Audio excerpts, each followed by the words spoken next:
தொடர்பான அண்மை செய்தியை பார்த்து வருகிறோம். கன்னியாகுமரி, திருநெல்வேலி, தென்காசி, நாகப்பட்டினம், மயிலாடுதுறை ஆகிய 5 மாவட்டங்களில் இன்று கனமழை பெய்யும் என்று கூறப்பட்டிருக்கிறது. நவம்பர் 20 மற்றும் 21ஆம் தேதிகளில் தமிழ்நாட்டில் கனமழைக்கு வாய்ப்பு இல்லை என்றும் கூறப்பட்டிருக்கிறது. கூடுதல் விவரங்களை செய்தியாளர் லிபிகாவிடம் கேட்கலாம். லிபிகா, மழை தொடர்பாக என்னென்ன விவரங்கள் வெளிவந்திருக்கின்றன? சிவரஞ்சனி, தமிழகத்தில் இன்று முதல் அடுத்த 7 நாட்களுக்கு கனமழைக்கான மஞ்சள் நிற எச்சரிக்கையை சென்னை வானிலை ஆய்வு மையம் விடுத்துள்ளது.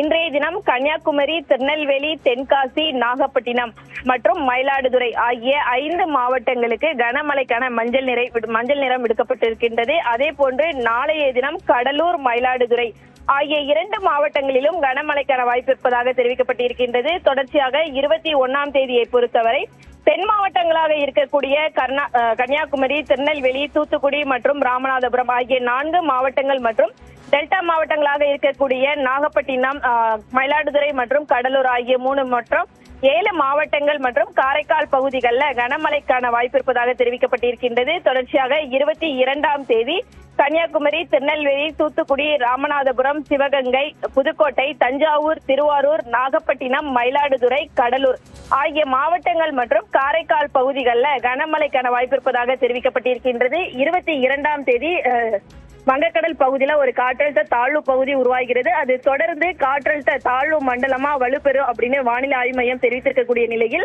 தமிழகத்தை பொறுத்தவரை டெல்டா மாவட்டங்கள் மற்றும் தென் மாவட்டங்களுக்கு அடுத்த 7 நாட்களுக்கு கனமழைக்கு வாய்ப்பு இருப்பதாகவும் மற்ற வடகடலோர மாவட்டங்கள், உள் மாவட்டங்களுக்கு தமிழகத்தில் மிதமான மழையை தொடரும் எனவும் சென்னை வானிலை ஆய்வு மையம் தகவல் விடுத்துள்ளது. சுரஞ்சனி, விவரங்களை வழங்கியமைக்கு நன்றி லிபிகா.